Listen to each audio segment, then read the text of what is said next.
Tere, mina olen Riina Arkovarast ja tutvustan teile täna ühte maja Saue linnas.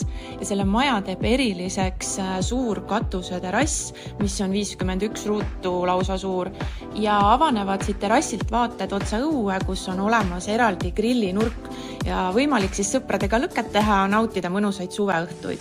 Ja liigume siit siis majja sisse, et esimesel korrusel kohe vasakut kätt on köök. Olemas siis kogu vajalik köögitehnika. Lisaks on esimesel korrusel elutuba ja majapidamisruum. Aga liigume siit juba teisele korrusele, kus on 3 magamistuba ja ka lisaks suur vannituba koos vanniga. Ja võimalik on ka õhutemperatuuri ise reguleerida. Aga liigume tagasi alla esimesele korrusele, kus pääseb otse terrassile, kus on siis võimalik mõnusalt sõpradega perega aega veeta ja ka mullivanni mõnusid nautida. See, mida see põnev maja veel endas peidab, näete juba järgmises videos.